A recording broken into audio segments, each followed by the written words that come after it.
Somos WBCQ, brindándoles la radio de World's Last Change a ustedes desde Monticello, Maine. El anhelo de todo cristiano durante los últimos 2000 años ha sido ver al Salvador regresar y establecer un reino eterno en la tierra.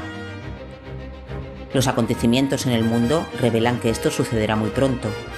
Siga escuchando para aprender cómo puede prepararse espiritualmente para los eventos finales de la tierra. Radio WLC está preparando a un pueblo para la vida en el reino terrenal de Yahuwah, que se establecerá en el inminente regreso de Yahushua Cristo. Él mandará a sus ángeles con una gran trompeta, para que reúnan a sus escogidos de los cuatro vientos, desde un extremo de los cielos hasta el otro. Mateo 23:31. Hay algo en cada uno de nosotros que es a la vez curioso y temeroso del futuro. Queremos saber qué va a pasar, pero ¿y si hay algo horrible? Hola, soy Luis García y están sintonizados a la radio de WLC. Hoy, Pedro Merino hablará sobre la profecía de las 70 semanas en Daniel 9. Las diferentes denominaciones interpretan esta profecía de manera indiferente. Una de las interpretaciones más comunes de Daniel 9 es que se han cumplido las 69 semanas, por lo que solo estamos esperando el cumplimiento de la semana final. Pedro nos va a mostrar que en realidad toda la profecía ya se cumplió, y se cumplió hace mucho tiempo. Más adelante, compartirá con nosotros algunas señales de advertencia a las que debemos estar atentos para saber si usted o alguien cercano a usted está en peligro de caer en la apostasía. Esta información es útil para todos nosotros. Pero por ahora, Pedro, ¿qué nos puedes decir acerca de esta profecía? Bueno, generalmente cuando las personas escuchan la palabra profecía, automáticamente piensan en el futuro. Pero la verdad es que cada vez que hablamos sobre el futuro no hay forma de estar 100% seguro de ninguna interpretación porque es en el futuro, aún no ha sucedido. Podemos estar muy seguros de que nuestra comprensión de la profecía es correcta, pero siempre existe la posibilidad de que una nueva luz revele un error en nuestra comprensión y cómo afecta a la profecía. Es por eso que siempre es importante seguir aprendiendo y nunca ser dogmático cuando se trata de los eventos futuros. Es muy cierto. ¿Recuerdas lo que dijeron sobre el Titanic? ¿Que la nave era insumergible? Oh, hay muchas más profecías que esa. Aquí tengo algunas escritas. ¿Qué dice la primera? Dice: no hay el menor indicio de que alguna vez se podrá obtener energía nuclear. Significaría que el átomo tendría que romperse voluntariamente. Dile a nuestros oyentes quién dijo eso. Eso lo dijo Albert Einstein en 1932. O aquí hay uno bueno. En 1966 la revista Time declaró con confianza: las compras remotas, aunque son totalmente factibles, fracasarán porque a las mujeres les gusta salir de casa. Manejar la mercancía les gusta poder cambiar de opinión. La realidad es que las ventas en línea representan una gran parte de la economía. Hace unos años representaba 2,3 billones de la economía anual, y en ese entonces se proyectó que crecería a 4,88 billones de dólares estadounidenses en 2021. Pero entonces sabemos lo que sucedió durante el COVID, ¿verdad? Sí, las compras en línea explotaron. Probablemente sea mucho más de 4,88 billones ahora. Probablemente sí. Mi punto es que nunca podemos predecir el futuro con un 100% de precisión. En un programa de radio reciente aprendimos la razón que da la escritura para la profecía, y es que cuando sucede la gente puede saber quién es Yahuwah. Sí, lo recuerdo. Ezequiel 38:23. Así me engrandeceré y me santificaré y seré conocido a los ojos de muchas naciones. Entonces sabrán que yo soy Yahuwah. Claro, la profecía se nos da para que nos preparemos para el futuro, y hace eso si nuestras interpretaciones son correctas. A veces lo son, pero a menudo no lo son.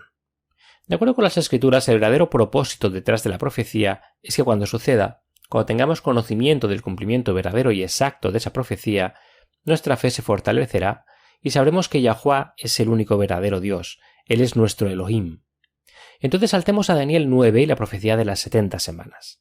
Creo que esta profecía ya se ha cumplido, y cuando veamos la evidencia de eso, nuestra fe se fortalecerá en Yahuwah como nuestro Elohim. Tomemos un momento para leerlo, es muy corto. Vayamos a Daniel 9. Los primeros 3 versículos nos dan el contexto de lo que está sucediendo.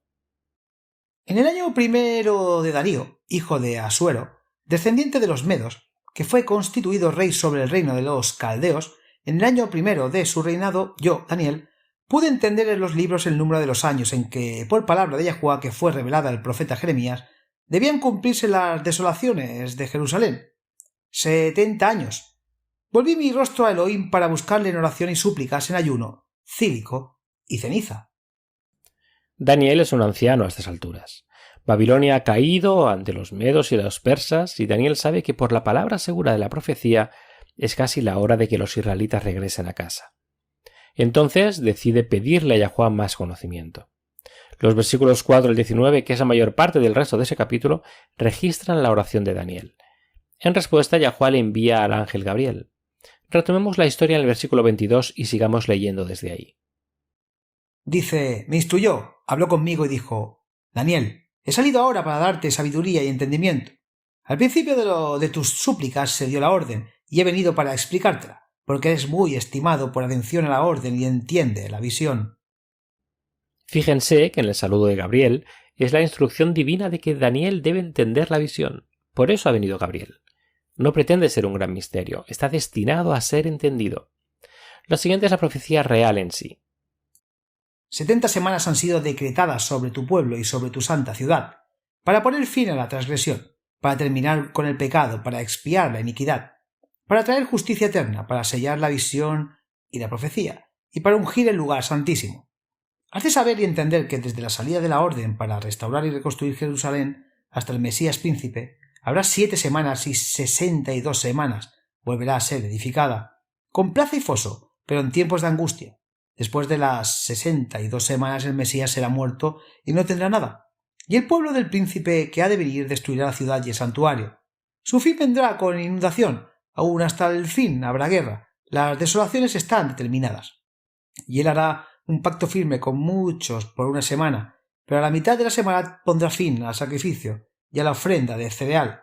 Sobre el ala de abominaciones vendrá el desolador, hasta que una destrucción completa, la que está decretada, sea derramada sobre el desolador. 9:24-27. A Satanás le gusta cuando complicamos las cosas simples y abstrusos los pasajes claros. Si él puede lograr que hagamos esto, entonces nuestra comprensión de la verdad se desvanecerá. Podemos ver esto en esta profecía. Hay muchas personas que creen que se han cumplido 69 de las semanas de esta profecía, pero no la última semana. Creen que la semana 70 aún no se ha cumplido. Eso lo hace realmente complicado, ¿no? Y difícil de entender. La verdad es que esta profecía se cumplió en su totalidad hace 2000 años. Claro, allá por el primer siglo. Es una profecía cumplida. No hay nada más que cumplir. Me gustaría pasar el resto de nuestro tiempo mirando 5 puntos diferentes que prueban que esta profecía se ha cumplido. Y una vez que hayamos hecho eso, creo que el efecto en todos nosotros será una mayor fe en Yahuwah. Después de todo, ese es el propósito de la profecía, ¿verdad? Para que sepan que yo soy Yahuwah.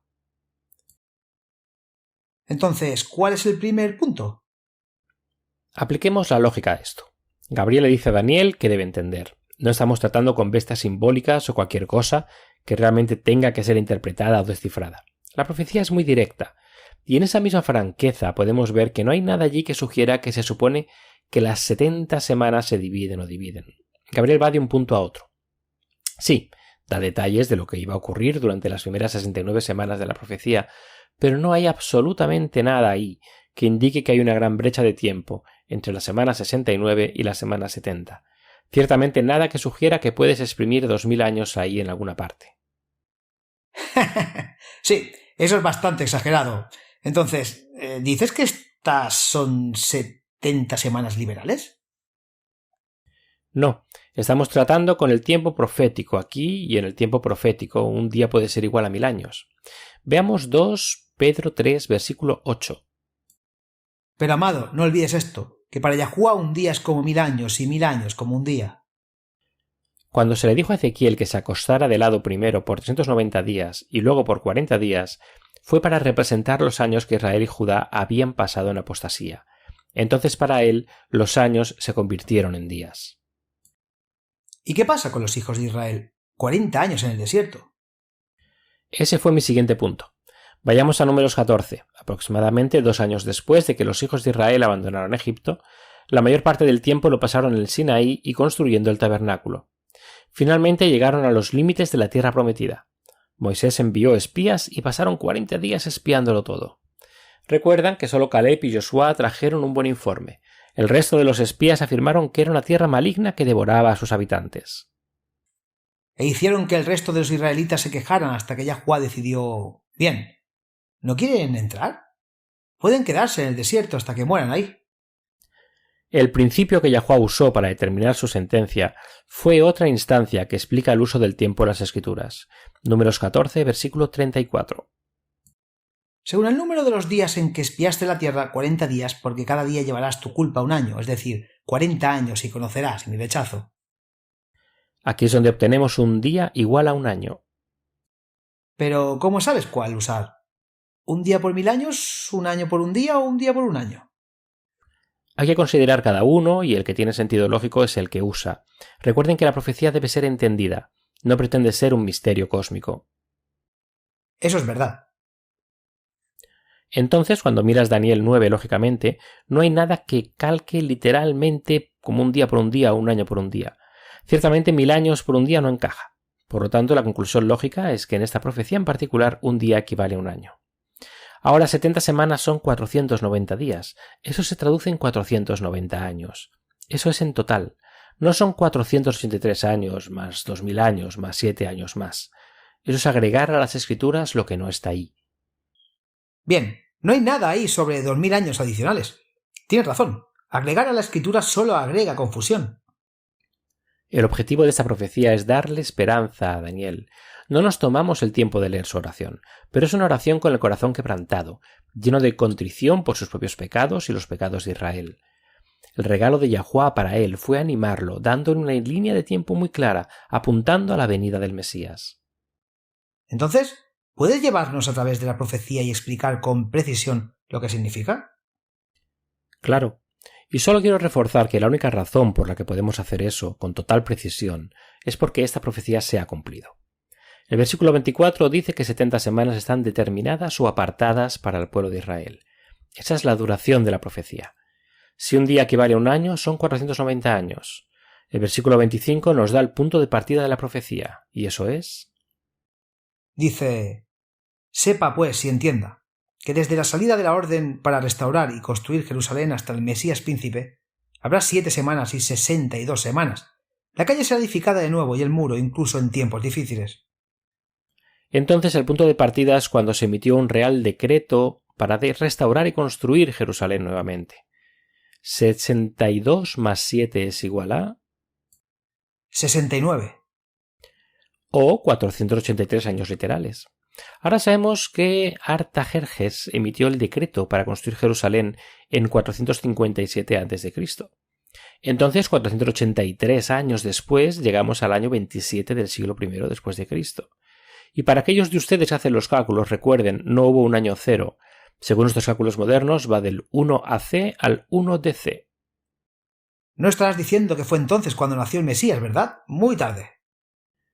No, para nada. La mayoría de los estudiantes de la Biblia reconocen el comienzo del ministerio público del Mesías cuando fue ungido por el Espíritu Santo en su bautismo por Juan. Entonces, eso es lo que sucedió en 27 después de Cristo. Es después de este punto que la profecía ha confundido a la gente. Los futuristas dicen que los eventos de la semana final aún no se han cumplido, pero verás a medida que avanzamos que ya se cumplió. Vamos a tomar un breve descanso y cuando volvamos, veamos esos puntos que prueban que la profecía ya se ha cumplido en su totalidad. Volveremos enseguida.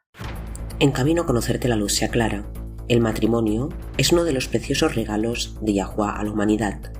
Una relación cercana, amorosa, de apoyo e íntima con su mejor amigo no solo contribuye a su disfrute diario de la vida, sino que también revela percepciones sobre el amor de Yahuwá por la raza humana. Es algo sorprendente, entonces, que varios cristianos crean que la institución del matrimonio dejará de existir una vez que Yahushua regrese. Para apoyar esta creencia, señalan una declaración hecha por Yahushua cuando algunos saduceos le hicieron una pregunta sobre la resurrección. Sacar de contexto la respuesta de Yahushua ha llevado a la creencia errónea de que los redimidos no tendrán matrimonio en el reino de Yahuwá. Esto, naturalmente, ha desanimado a algunos y ha sembrado en secreto la esperanza de que Yahushua no regresará hasta que hayan tenido la oportunidad de experimentar el matrimonio y ser padres. Satanás está detrás de todas esas creencias desalentadoras y erróneas. Para aprender lo que las escrituras tienen que decir sobre el matrimonio en el reino de Yahuwah, escuche la radio publicada anteriormente. Sabiendo que esta profecía señala la venida del Mesías, leamos de nuevo la primera parte del versículo 26. ¿Qué tiene eso que decir acerca de Yahushua? Y después de las 62 semanas el Mesías será cortado, pero no por sí mismo. Esta es una profecía del tiempo muy específica que podemos entender con total claridad porque ya ocurrió. Cuando dice que el Mesías sería cortado, pero no por sí mismo, eso por supuesto se refiere a su crucifixión. 3 años y medio después de su bautismo, en el otoño del 27 después de Cristo, Yahushua fue crucificado. Eso es lo que Gabriel le dice a Daniel. Y notemos que el cumplimiento ocurrió inmediatamente después de que habían expirado las 69 semanas. No hay brecha entre los periodos de tiempo de las semanas 69 y 70. Tengo una copia de la traducción de Bretón de la Septuaginta y ahí en lugar de decir el Mesías será cortado dice el ungido será destruido. Una descripción perfecta de lo que sucedió en la crucifixión. Esto por sí solo prueba que la semana 70 no puede tener un cumplimiento futuro, porque este evento predicho en el versículo 26 y que ocurre en la mitad de la semana 70 ya sucedió. Incluso si desean discutir sobre el año preciso del bautismo y la crucifixión de Cristo, el problema sigue siendo que ambos ocurrieron después de las 69 semanas, y son acciones que tuvieron lugar a la mitad de la semana 70. No puedes poner la semana 70 en el futuro cuando sabemos que Cristo ya fue cortado por los pecados de la gente. Decir e insistir en que la semana 70 todavía es futura de alguna manera niega la muerte de Yahushua. Absolutamente, podrías decir eso. Puede que se haya hecho sin darse cuenta, pero eso es lo que realmente está diciendo. ¿Eso es en serio? Lo es. Vayamos a 1 Juan 4, los primeros 3 versículos. Veamos lo que el apóstol Juan dijo acerca de negar a Yahushua. Dice: queridos amigos, no creéis a todo espíritu, sino probad los espíritus para ver si son de Yahuwah, porque muchos falsos profetas han salido por el mundo. Así es como podéis reconocer el espíritu de Yahuwah. Todo espíritu que reconoce que Yahushua Cristo ha venido en carne es de Yahuwah, pero todo espíritu que no reconoce a Yahushua no es de Yahuwah. Este es el espíritu del anticristo que habéis oído que viene y que ya está en el mundo. Ahora, obviamente, aplicar estos versículos a una mala interpretación de Daniel 9 no es una aplicación completa de este pasaje en 1 Juan. Sin embargo, al mismo tiempo debería hacernos considerar seriamente si incluso sin darnos cuenta alguna de nuestras creencias niega la muerte de Yahushua. Leíste solo la primera parte de Daniel 9, versículo 26, pero regresemos y leamos todo de nuevo.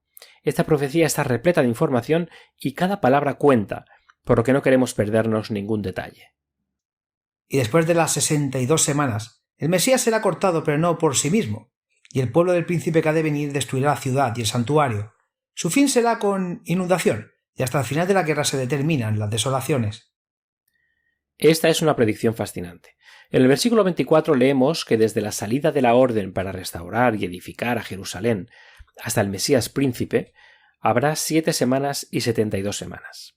La calle será edificada de nuevo y el muro aún en tiempos angustiosos. Ahora, solo 2 versículos más adelante, en el versículo 26, leemos que el pueblo del príncipe que ha de venir destruirá lo que se acaba de construir. Esta es una confirmación más de que esta profecía se cumplió en el primer siglo. ¿Cómo es eso? No estoy viendo eso. Las primeras palabras de la profecía revelan que se determinaron, decretaron o apartaron 70 semanas o 490 años para el pueblo de Daniel. El pueblo de Daniel son los judíos. Entonces, si bien la profecía comenzó con el decreto para restaurar y construir Jerusalén, leemos que después de que se hayan cumplido las 70 semanas, el pueblo del príncipe que ha de venir destruirá lo construido. Y eso sucedió cuando Tito destruyó el templo, y Jerusalén misma en el 70 después de Cristo. Esto es historia, está documentado y establecido, no solo por la profecía, sino también por la documentación y la arqueología extrabíblica.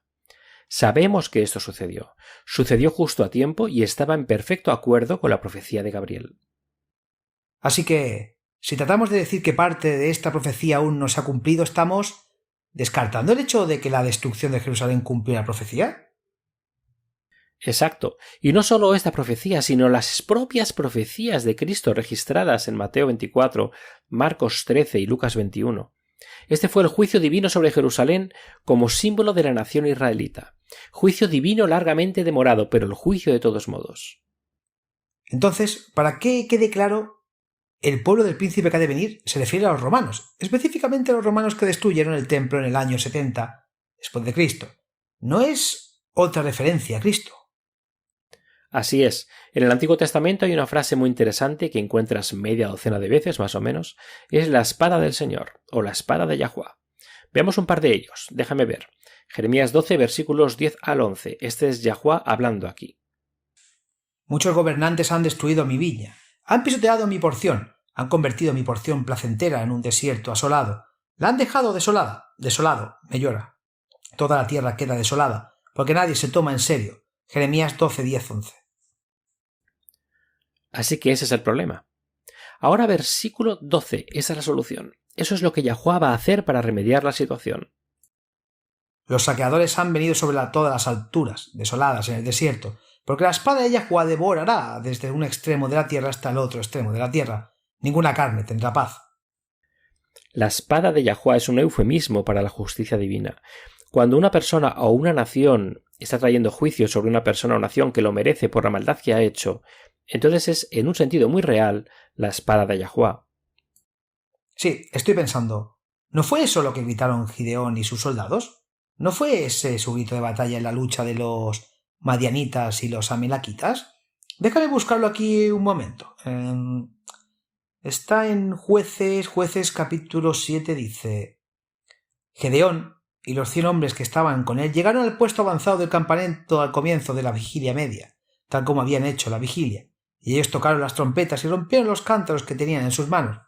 Entonces las 3 compañías tocaron las trompetas y rompieron los cántaros. Tenían las antorchas en la mano izquierda y las trompetas en la mano derecha para tocarlas, y gritaban: «La espada de Yahweh y Gedeón». Y cada uno se puso en su lugar alrededor del campamento, y todo el ejército corrió, dio voces y huyó. Cuando los 300 tocaron las trompetas, Yahweh puso la espada de cada uno contra su compañero en todo el campamento. Jueces 7, 19, 22. Sí, Gedeón y sus 300 hombres eran la espada de Yahweh para traer justicia a los paganos que habían invadido a Israel. Ahora a menudo, de hecho, la mayoría de las veces la espada de Yahweh eran en realidad naciones extranjeras que atacaban a Israel cuando Israel estaba en apostasía. Nabucodonosor era la espada de Yahweh. También habían otros, y en el primer siglo fueron los romanos bajo Tito. El general Titus fue la espada de Yahweh cuando se trajo la justicia final, poniendo fin a las 70 semanas que habían sido apartadas para los israelitas como nación. Entonces, ¿qué significa cuando dice su fin será un diluvio? Eso se refiere a la rapidez con la que cayó el juicio. A Yahweh no le gusta castigar. En las Escrituras se dice que él es largo sufrido, él es paciente. Pedro habla de ese atributo divino en 2 Pedro 3, versículo 9. Creo que no hay otro lugar que lo diga más claro. Yahweh no tarda en cumplir su promesa. Según algunos la tienen por tardanza, sino que es paciente para con nosotros, no queriendo que ninguno perezca, sino que todos procedan al arrepentimiento. Yahweh no disfruta del sufrimiento, no le gusta castigar. De hecho, en Isaías 28, versículo 21, el acto de castigo se llama su obra extraña. Yahweh se levantará como lo hizo en el monte Perazim, se despertará como en el valle de Gabaón, para hacer su obra, su extraña obra, y realizar su tarea ajena. El castigo es un acto ajeno a nuestro amoroso Creador, pero tendemos a aprovechar eso. En lugar de usar el tiempo para arrepentirnos y conocer a nuestro amoroso Padre Celestial, a los humanos nos gusta usar el tiempo de prueba para seguir viviendo en pecado y rebelión, como siempre lo hemos hecho. Entonces, cuando finalmente llegue el juicio, y llegará rápidamente, eso es lo que significa su fin será con un diluvio. ¿Qué pasa con el versículo 26 donde dice: «Y hasta el final de la guerra se determinarán las desolaciones»? ¿Qué significa eso? Es revelador que desde la destrucción de Jerusalén hasta que Yahushua regrese para establecer el reino eterno de Yahweh, la nación de Israel, tanto la raza como esa ubicación geográfica en particular, no conocerán paz ni estabilidad. Puedes ver eso en la interminable lucha y controversia en el Medio Oriente. Claro, y eso no es solo me gusta como dijiste eso, es ubicación geográfica particular, es la carrera en sí. Miras los prógomos que tuvieron lugar, la interminable persecución de los israelitas durante la Edad Oscura y la Edad Media. Nunca más han tenido un periodo de paz, ¿verdad? Realmente no lo han hecho. La gente habla de paz en el Medio Oriente. Tengamos paz en el Medio Oriente, pero no habrá paz hasta que Yahushua regrese. Entonces Jerusalén y toda la tierra tendrán paz. Leamos de nuevo la primera mitad del versículo 27. Entonces él confirmará un pacto con muchos por una semana, pero a la mitad de la semana hará cesar el sacrificio y la ofrenda. Hay algunos detalles importantes en esta oración. Primero se nos dice que el Mesías confirmará el pacto con muchos por una semana. Pero luego en la siguiente frase se nos dice que a la mitad de la semana él pondría fin al sacrificio y la ofrenda. Esto lo sabemos, lo hizo con su muerte en la cruz, porque podemos ubicar la crucifixión de Cristo como si ocurriera a la mitad de esta semana o periodo de 7 años. Entonces, la primera mitad de esta semana, de 7 años, fue el ministerio público de Cristo de 3 años y medio. ¿Cuál fue el segundo periodo de tiempo de 3 años y medio? Justo antes de la ascensión de Yahushua, les dijo a sus leales seguidores que esperaran en Jerusalén por poder de lo alto. Lo hicieron. Leemos en Hechos que en el día de Pentecostés había alrededor de 120 de los seguidores de Cristo, reunidos en el aposento alto, cuando el Espíritu de Yahuwah fue derramado sobre ellos. Esto fue, como todos sabemos, para permitirles llevar el mensaje del Evangelio al mundo, pero durante los primeros 3 años y medio el enfoque estuvo en llevar el mensaje de un Mesías crucificado y resucitado a los judíos. Más tarde, Pablo y los demás llevarían el Evangelio a los gentiles, pero esos últimos 3 años y medio de la 70ª semana de tiempo se dedicaron de manera especial a los judíos. Entonces, ¿qué pasó al final? Uno pensaría que durante un periodo de tiempo tan largo e importante hubiera un evento específico para señalar el final de esa profecía.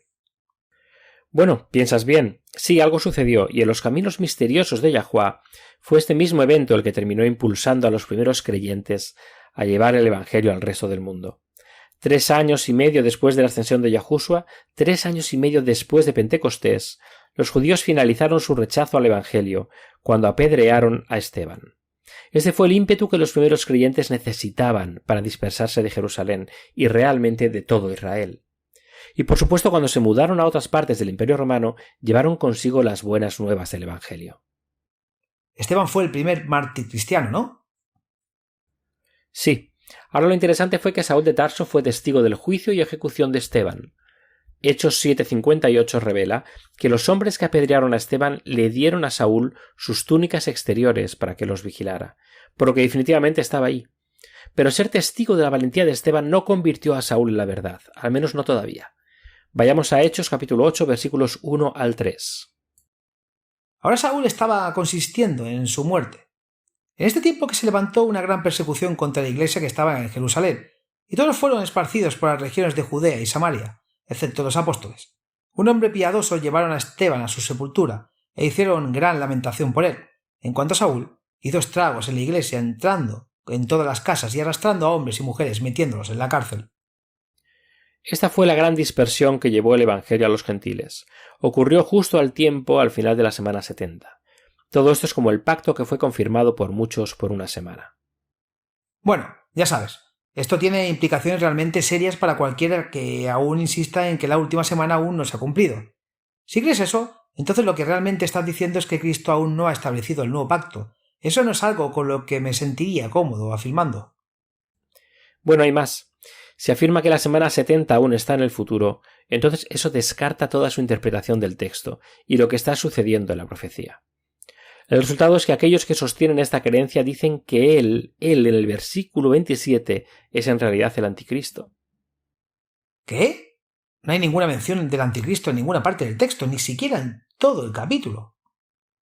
Yahuwah no permite que ninguno de nosotros se refiera a su ungido como el anticristo. Eso es blasfemia. Un punto final. En el versículo 27 la profecía declara qué acción tomará el Mesías. Y eso es, a la mitad de la semana hará cesar el sacrificio y la ofrenda.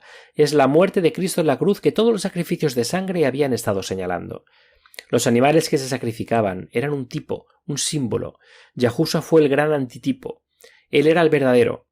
Todos los símbolos apuntaban hacia él. Es por eso que la profecía dice que él puso fin a los sacrificios, porque él era el gran sacrificio. Como dijo Juan, he aquí el Cordero de Yahuwah que quita el pecado del mundo. El libro de Hebreos dedica bastante tiempo a este punto, mostrando cómo el sacrificio de Yahushua tiene eficacia eterna. No hace falta que se repita. Pasemos a Hebreos capítulo 9, versículos 11 al 16. Este punto se explica muy bellamente ahí, y mientras lees quiero que notemos cómo la muerte de Cristo, que sabemos que fue a la mitad de la semana 70 de la profecía de Daniel, está vinculada al establecimiento del nuevo pacto. Dice: Pero Cristo vino como sumo sacerdote de los bienes venideros, con el mayor y más perfecto tabernáculo no hecho de manos, es decir, no de esta creación, no con sangre de machos, cabríos ni de becerros, sino con su propia sangre entró una vez para siempre en el lugar santísimo, habiendo obtenido eterna redención. Porque si la sangre de los toros y de los machos cabríos y las cenizas de la becerra, rociadas a los inmundos, santifican para la purificación de la carne, cuánto más la sangre de Cristo, el cual por el Espíritu Eterno se ofreció a sí mismo sin mancha a Yahuwá, limpiará vuestra conciencia de obras muertas para servir al Dios viviente, o Teos, y por tanto, es el mediador del nuevo pacto, por medio de la muerte, para la remisión de las transgresiones bajo el primer pacto, a fin de que los que son llamados reciban la salvación, promesa de la herencia eterna. Por esta razón, es porque él murió que Yahushua es el mediador del nuevo pacto. Como dijo Daniel, Yahushua confirmó el pacto con muchos por una semana. Eso ha pasado. Está en el pasado, no en el futuro. Hebreos 10:10 declara que somos santificados mediante la ofrenda del cuerpo de Yahushua Cristo, hecha una vez para siempre. No tiene que volver a hacerse.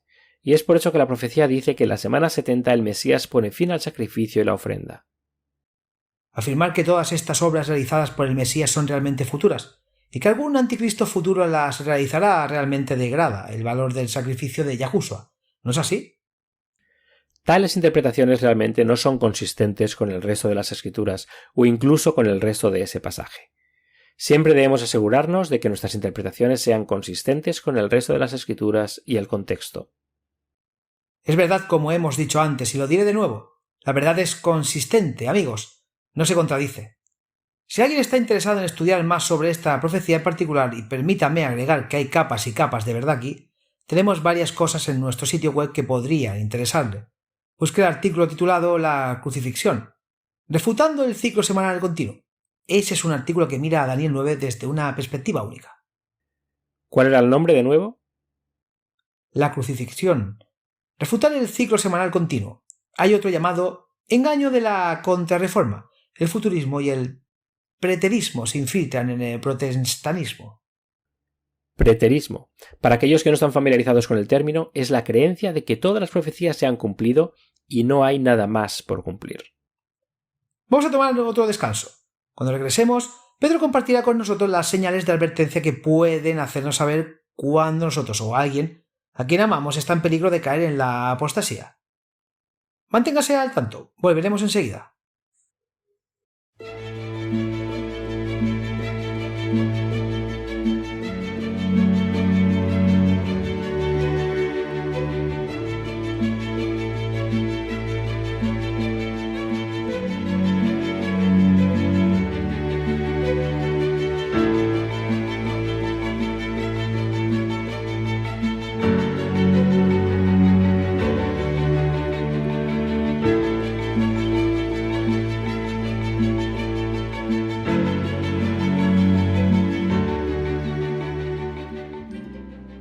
Nutrición para la mente y conciencia. A menudo se compara a los cristianos con soldados. Se dice que los creyentes están en el ejército de Yahuwá. Incesantes soldados cristianos es un himno tradicional. ¿Sabes qué armas tienen los creyentes a su disposición? Cada soldado está armado con las armas de su guerra y los creyentes no son diferentes. Por supuesto, está la espada del Espíritu y el yelmo de la salvación. Está el pectoral de justicia y el escudo de la fe, pero para los creyentes de la última generación hay algo más. Algo más, y es un arma muy poderosa de guerra asimétrica. Esa arma es alabanza. Sí, alabar a Yahuwá es una herramienta increíblemente poderosa contra el enemigo. Si desea obtener más información, escuche el programa emitido anteriormente titulado La guerra asimétrica y el poder de la alabanza, programa 181. Busque Guerra asimétrica y el poder de la alabanza. Aprende el arma secreta de Yahuwá para estos últimos días. Los programas emitidos anteriormente se pueden encontrar en nuestro sitio web.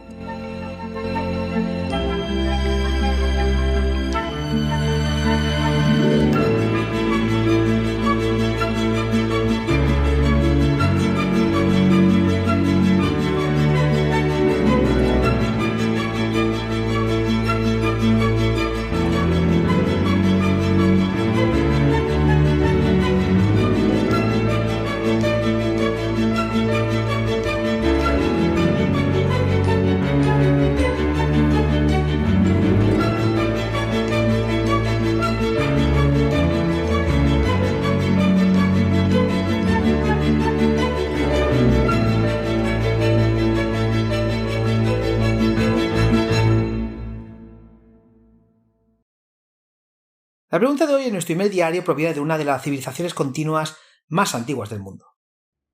¿India? No, Persia. Irán. ¿Cómo sabes eso? Bueno, antes Irán se conocía como Persia. Ese fue su nombre hasta la década de 1930. ¿Sabías que Irán es uno de los 10 principales países anfitriones del mundo? Solo en 2018 abrieron sus fronteras a casi 1 millón de refugiados. Vaya, eso es realmente impresionante. Nuestra carta de hoy es de Dilara en Qazvin, Irán, la capital de la caligrafía de Irán. Ella escribe: no creo en la herejía de una vez salvo, siempre salvo. Creo que Yahuwah garantiza nuestra libertad de elección. Por lo tanto, es posible salvarse y luego apostasar. Mi pregunta es: ¿hay alguna señal de advertencia que debe buscar que permita saber que uno que conoce está en peligro de caer en la apostasía? Qué pregunta tan intrigante. Yo diría que sí, hay algunas señales de tener en cuenta. La palabra apostasía significa rebelarse o desertar. Traducido literalmente significa estar al margen. Entonces, en lugar de pararte firme en la verdad, te estás alejando de ella. ¿Podrías decir que la apostasía es abandonar lo que alguna vez creíste? Sí, esa es una buena manera de decirlo. Pero para usar un ejemplo dado en el Nuevo Testamento, si creemos que Yahushua es el Mesías hecho carne, pero luego abandonamos esa verdad, la rechazamos, entonces nos hemos vuelto apóstatas y la verdad no está en nosotros. La Biblia en realidad tiene mucho que decir acerca de caer en la apostasía. Estoy recordando algo en el libro de Judas. Dame un momento para encontrarlo. Aquí está. Es Judas 1, versículo 3. Noté la urgencia que Judas dice que está impulsando su deseo de escribir su epístola. Él dice: queridos amigos, aunque estaba muy ansioso por escribirles acerca de la salvación que compartimos, me sentí obligado a escribirles y exhortarlos a que contiendan por la fe que fue confiada una vez que siempre el pueblo santo de Yahuwah. Entonces se siente preocupado. Le preocupa que las personas a las que escribe puedan caer en la apostasía. Luego en el versículo 4 dice: porque ciertos individuos cuya condenación estaba escrita tiempo atrás se han infiltrado encubiertamente entre vosotros. Son gente impia, que pervierte la gracia de nuestro Dios en licencia para la inmoralidad y niegan a Yahushua Cristo, nuestro único soberano y Señor. Entonces, como dijiste, aunque comencemos como creyentes, aún podemos apartarnos de la verdad. Entonces, ¿cómo podemos saber si estamos en peligro de caer en la apostasía? ¿Cuáles son los signos que podemos buscar entre nosotros mismos? ¿Y en otros también? Cristo nos dio varias señales para buscar. De hecho, cuando los discípulos se acercaron a él y le pidieron que les dijera las señales de su regreso y del fin del mundo, lo primero que dijo fue una advertencia. Mateo 24, versículos 4 y 5. Dice: Yahushua respondió: cuidado que nadie te engañe, porque vendrán muchos en mi nombre diciendo: yo soy el Mesías, y engañarán a muchos. Así que el peligro de apartarse de la verdad es muy real. Ahora bajemos a los versículos 10 y 13. ¿Qué dicen esos? En ese tiempo muchos se apartarán de la fe y se traicionarán y se odiarán unos a otros y aparecerán muchos falsos profetas y engañarán a mucha gente. Por el aumento de la maldad, el amor de la mayoría se enfriará, pero el que se mantenga firme hasta el fin será salvo. Así que aquí tenemos una gran señal de apostasía que puedes ver fácilmente, y ahí es cuando el amor y la compasión en el corazón se enfrían. No siempre es posible, de inmediato, saber si un nuevo maestro es un falso profeta. No siempre es posible saber de inmediato si las ideas que se presentan son una luz nueva o simplemente más errores. A menudo se necesita ser bereano, estudiar las cosas por nosotros mismos, dejar que el Espíritu Santo nos impresione para saber si algo es cierto o no. Pero lo que a menudo podemos ver de inmediato es el efecto en el corazón de la persona. ¿Son más amorosos y amables, reflejando más que nunca el carácter divino? ¿O el efecto de la persona es hacerla más fría e insensible? ¿Te denuncian por no estar de acuerdo con ellos y se mantienen apartados? Esta es una gran alerta roja. No es una señal de la verdad mantenerse apartado, frío y distante de aquellos que no están de acuerdo con usted. Eso no es lo que hizo Yahuwah. Cuando pecamos, Él determinó proporcionar un Salvador para poder acercarse aún más a nosotros. Ese es un buen punto, sí. Muchos cristianos tienen esta mentalidad real de nosotros contra ellos. Y sí, estar fuera de su estrecha definición de nosotros realmente puede sentir el frío. Lo cual es exactamente lo contrario de cómo actuó Yahushua. Así actuaban los fariseos y una de sus mayores quejas contra el Salvador era que recibiera a los pecadores. Mantenerse alejado, pararse lejos de aquellos que no creen de la manera que usted cree, es una señal segura de la apostasía de la verdad tal como es en Yahushua. ¿Y qué pasa con las falsas enseñanzas? Ciertamente podemos ser descarriados si aceptamos el error. Además, Revelaciones 18 nos dice: «Salid de ella, pueblo mío, para que no recibáis parte de sus plagas». Por supuesto, no lo niego, pero eso se refiere a el establecimiento, organizaciones religiosas. Eso es lo que hizo Yahushua. Después de que los fariseos continuaron rechazando la verdad, Yahushua comenzó un nuevo movimiento con los primeros creyentes. Pero nunca rechazó a los individuos, como se ve en el hecho de que tanto Nicodemo como José de Arimatea eran parte del establecimiento, eran miembros del Sanedrín. Así que no rechazamos a las personas. Vayamos a 1 Timoteo capítulo 4 y leamos el primer versículo. Dice: «Ahora el Espíritu dice expresamente que en los últimos tiempos algunos apostarán de la fe, escuchando a espíritus engañadores y a doctrinas de demonios». Veamos algunas de esas doctrinas de demonios hoy en cualquier forma de legalismo, los errores que fueron adoptados por las iglesias cuando se comprometieron con el paganismo y mucho más. Leamos los siguientes 2 versículos. Veamos el impacto que esto tiene en los creyentes.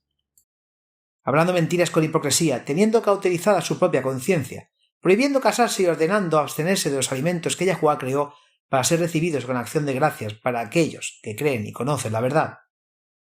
Hablar mentiras con hipocresía, abrazar doctrinas de demonios, aferrarse al error. Todo eso cauteriza la conciencia. Además, no debemos agregar requisitos hechos por el hombre, como prohibir el matrimonio o abstenernos de los alimentos que Yahuwá pretendía que, como dice Pablo, recibiéramos con acción de gracias. ¿Estás diciendo que el pueblo de Yahuwá puede comer esas carnes tradicionalmente consideradas inmundas? No estoy diciendo eso en absoluto. Mucha gente afirma que los requisitos dietéticos fueron eliminados en la cruz, que eran solo para los judíos. Pero eso no es cierto. Esos requisitos se establecieron mucho antes de que existiera una nación de Israel. De hecho, antes de que naciera Abraham. Entonces no. Una parte de la escritura no invalida otra parte de la escritura. Pablo sabía esto y siempre tuvo cuidado de permanecer consistente. Vayamos al primer capítulo de Gálatas y leamos los versículos 6 al 9. «Me maravillo de que tan pronto hayáis abandonado al que os llamó por la gracia de Cristo para seguir un evangelio diferente, que en realidad no es otro evangelio, solo que hay algunos que os perturban y quieren pervertir el evangelio de Cristo. Pero si aún nosotros o un ángel del cielo os anunciara otro evangelio contrario al que os hemos anunciado, sea anatema. Como hemos dicho antes, también repito ahora, si alguno os anuncia un evangelio contrario al que recibisteis, sea anatema». Debemos ser bereanos, estudiando la verdad por nosotros mismos. No debemos temer estudiar nuevas ideas, pero no debemos aceptar nada que no sea consistente con las Escrituras. En Mateo 24, Yahushua dio varias señales de apostasía. Dijo que muchos se apartarán y se traicionarán unos a otros, y se odiarán unos a otros, y se levantarán muchos falsos profetas y engañarán a muchos. Mateo 24, 10 a 11. No debemos permitir que eso nos disuada de estudiar a fondo las nuevas ideas, pero debemos ser conscientes de que también habrá muchas nuevas ideas erróneas circulando. ¿Y qué pasa con lo que dijo Pablo sobre comezón en los oídos? Permítame encontrarlo aquí. He escuchado a algunos pastores acusar a los creyentes que aceptan la nueva luz de tener comezón de oír. Aquí está. 2 Timoteo 4, versículos 3 y 4 dice: «Porque vendrá tiempo cuando no sufrirán la sana doctrina, sino que teniendo comezón de oído, se amontonarán maestros conforme a sus propias concupiscencias y apartarán de la verdad el oído y se volverán a las fábulas». Picazón de oídos no se refiere a nuevas ideas. Cualquiera que haya experimentado el impacto y la angustia de descubrir que algo que pensabas que era verdad era de hecho un error, puede decirte que no es una experiencia placentera. Esa es la verdad. Es un trabajo duro que te presenten un nuevo concepto, pasar horas y a veces días o semanas para estudiarlo de verdad y al final aceptar que te has equivocado. No es fácil. Otra traducción dice: viene el tiempo cuando la gente no soportará la sana enseñanza, sino que teniendo comezón de oír, acumularán para sí mismos maestros que satisfagan sus propias pasiones. La comezón en los oídos nunca es una búsqueda activa de la verdad. Es simplemente afirmar lo que ya crees, solo escuchando a los pastores, solo leyendo libros que repiten lo que ya crees. Los oídos con comezón quieren mensajes tranquilizadores, y no es tranquilizador enfrentarse a nuevas ideas que luego deben estudiarse. Ciertamente no es tranquilizador darse cuenta de que ha pasado toda su vida creyendo en el error. Realmente no lo es. Así que hablemos ahora de algunas formas de evitar caer en error. ¿Cómo podemos hacer eso? Bueno, es importante detectarlo temprano. No dejes que siga y siga. ¿Recuerdas lo que dijo Pablo? Nuestras conciencias se chamuscan cuando obstinadamente jugamos con el error o rechazamos la verdad demasiado tiempo. También es muy importante orar de verdad antes de cambiar de creencias. Ore cuando se le presente una nueva idea. Ore cuando lo estudie. Pida una mente abierta. Pedir ser convencido de la verdad. La oración es muy importante. ¿Qué hay de preguntar a otros creyentes? Sí, pero si están equivocados, ciertamente puedes escuchar lo que tienen que decir, pero siempre estudien las cosas por sí mismos. Eso es verdad. Eso le da al Espíritu Santo la oportunidad de impresionar nuestras mentes, ¿no es así? No puede hacer eso si nunca estudiamos por nosotros mismos. Una de las mejores maneras de evitar caer en el error es profundizar en las Escrituras. Haz estudios de palabras, usa una concordancia, haga una referencia cruzada de otros versículos de la Biblia sobre el tema que está viendo. Así es como el Espíritu Santo puede hundir la verdad tan profundamente que nunca será sacudido. Me recuerda a algo que leí una vez. Para enseñar a los cajeros de los bancos cómo distinguir el dinero verdadero de falso, aparentemente no les muestran el dinero falso. En cambio, les muestran el trato real. Los cajeros se vuelven tan buenos para saber la verdad que la falsificación se ve fácilmente. Eso tiene mucho sentido porque la falsificación siempre puede cambiar. Lo genuino nunca cambia. Y así es también con la verdad de Yahuwah. El consejo de Pablo a Timoteo es aplicable a los creyentes de hoy. Está en 2 Timoteo 3, versículos 14 a 15. Continúa en lo que has aprendido y has creído firmemente, sabiendo de quién lo aprendiste y cómo desde la niñez has sabido las Sagradas Escrituras, las cuales te pueden hacer sabio para la salvación por medio de la fe en Cristo Yahushua. Así es como nos mantenemos fieles a Yahuwah y libres de la apostasía.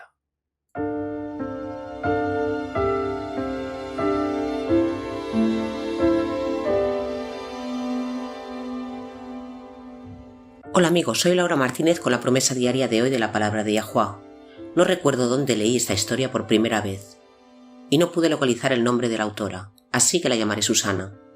Susana era una estudiante mayor. La última materia que tuvo que tomar para obtener su título universitario fue Sociología. Susana encontró a la profesora absolutamente inspiradora, recordando que tenía cualidades de carácter que Susana deseaba que todos tuvieran.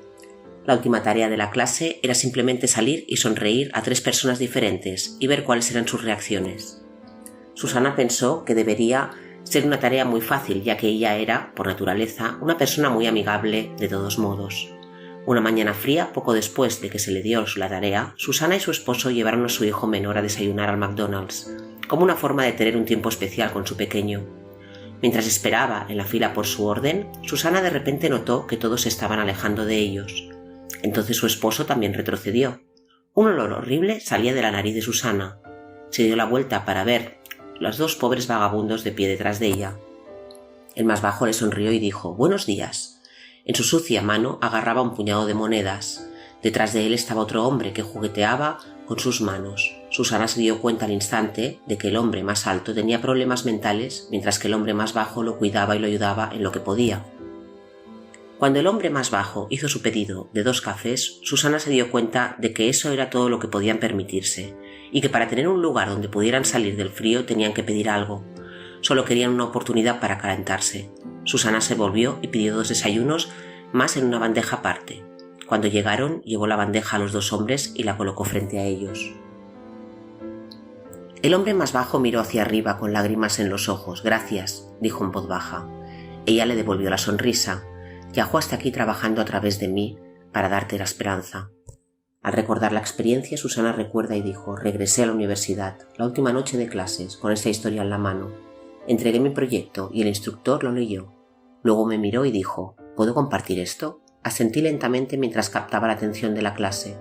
Empezó a leer y fue entonces cuando supe que nosotros, como seres humanos y siendo parte de Yahuwah, compartimos esta necesidad de sanar a las personas y de ser sanados. A mi manera había tocado a la gente de McDonald's, a mi esposo, a mi hijo, al instructor y a todas las almas que compartieron el salón de clases en la última noche que pasé como estudiante universitaria. Me gradué con una de las lecciones más importantes que jamás aprendería: aceptación incondicional. Me gusta la lección que Susana aprendió de su experiencia. Me recuerda cómo Yahushua trató a la gente. Se hizo amigo de los marginados, los publicanos y las prostitutas. Pecadores de todo tipo se sintieron atraídos hacia él porque los aceptó incondicionalmente. Él nunca rechazó las invitaciones a sus hogares por temor a que pareciera que él aprobaba su pecado. Eso es lo que hicieron los fariseos. En cambio, Yahushua reveló el amor del Padre por cómo trató a los marginados de la sociedad. Los trató con amabilidad, cortesía, dignidad y respeto. Nunca los criticó. Cuando una mujer que había sido sorprendida en adulterio fue llevada ante Yahushua, él rehusó condenarla. En lugar de eso preguntó amablemente: ¿Dónde están tus acusadores? ¿Nadie te ha condenado? Cuando ella dijo: Nadie, Señor, él amablemente la tranquilizó: Ni yo te condeno. Yahushua nos mostró el amor del Padre por su bondad, su amor y su aceptación incondicional. No importa lo que hayas hecho, no importa lo que hayas dejado de hacer. El Padre todavía los ama, con un amor que nunca se puede romper. Sus palabras para ti hoy son: Ni yo te condeno. Se nos han dado grandes y preciosas promesas. Vayan y comiencen a clamarlas. La discusión de hoy realmente me ha subrayado la importancia de asegurarnos de que nuestras interpretaciones de la profecía sean consistentes con el resto de las escrituras. Y leer ideas que simplemente no existen. Es muy fácil caer en el error. La buena noticia, sin embargo, es que Yahushua prometió enviarnos el Consolador para guiarnos a toda la verdad. Podemos aclamar esa promesa. Bueno, otra cosa también es que de este lado de la eternidad ninguno de nosotros tiene creencias que estén completamente libres de error. Es por eso que siempre queremos instar a nuestros oyentes a que nunca crean en la palabra de nadie sobre lo que deben creer, ni de su cónyuge o pastor, ni siquiera de nosotros. Es verdad, nos gusta creer que estamos libres de errores y que estamos libres de errores conocidos, pero ciertamente hay áreas en las que podemos aprender más. Utilicen nuestros artículos, vídeos y programas de radio para su propio estudio. Estudiar por uno mismo es muy importante. Así es como el Espíritu Santo te lleva a las verdades que necesitas saber. Esperamos que nos acompañe nuevamente mañana. Hasta entonces, recuerde, Yahuwah nos ama. Y en Él está segura tu confianza.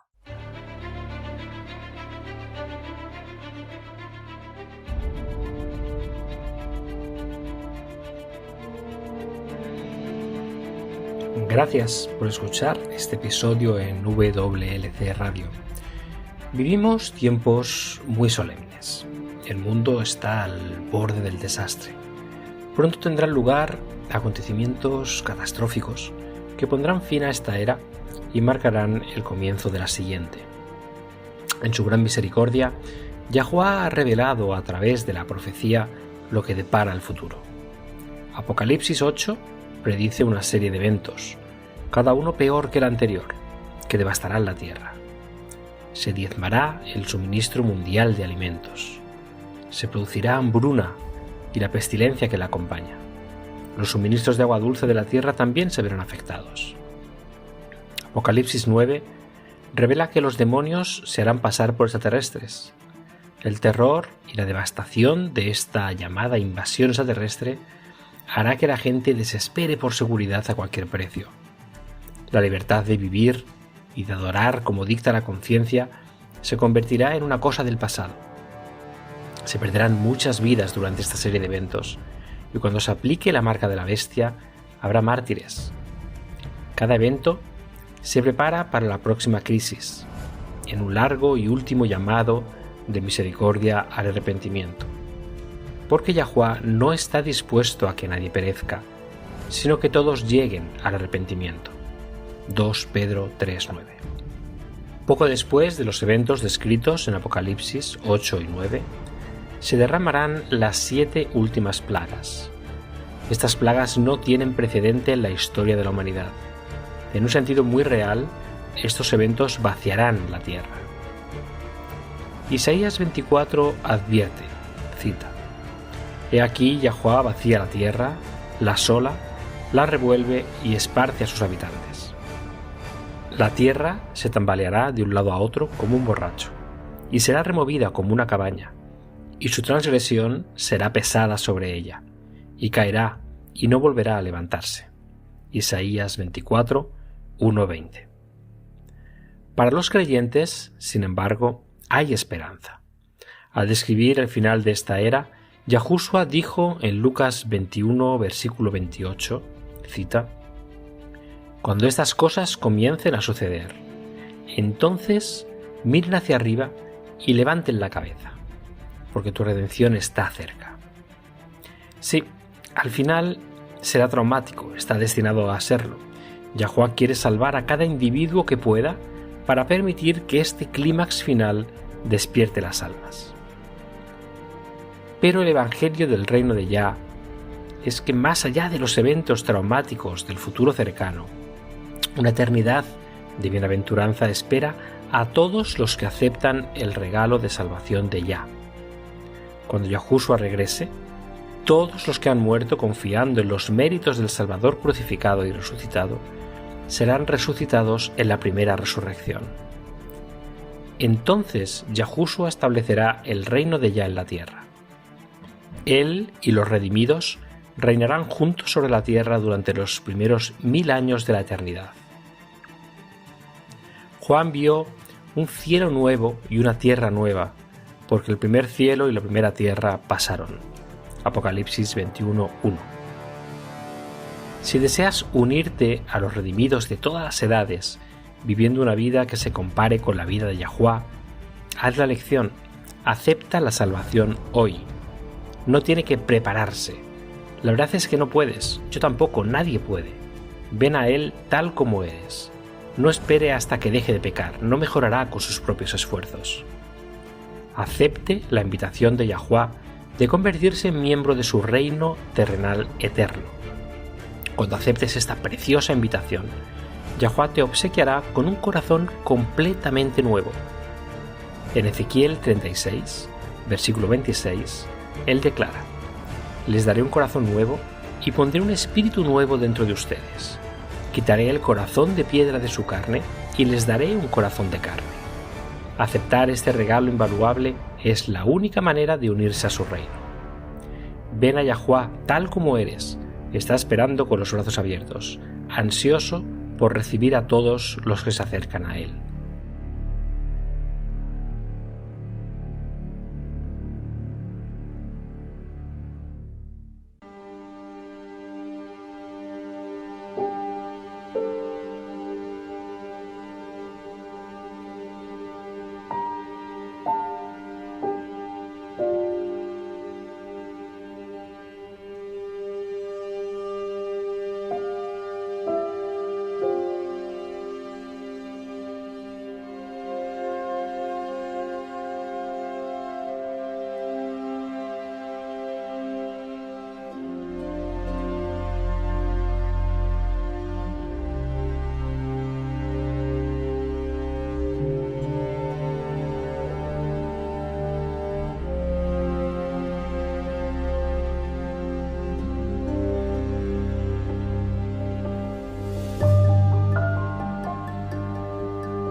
Este programa, como los episodios pasados de Radio WLC, están disponibles para descargarlos en nuestra página web. Son estupendos para compartir con amistades y estudios bíblicos. También es un maravilloso apoyo para aquellos que dan su adoración a Yahuwah solos o en casa. Si desea escuchar los programas de Radio WLC, visite nuestra página web en world/chance.com/español. Haga clic en el icono Radio WLC, parte superior a la izquierda de la página principal. Esto le permitirá hacer descargas de los episodios en su idioma preferido. También están los artículos y los vídeos disponibles en una variedad de idiomas. Acompáñenos otra vez mañana para otro mensaje lleno de verdades en WBCQ, en 9330 kHz, en la banda de 31 metros. La radio de WLC prepara a un pueblo para el pronto retorno del Salvador.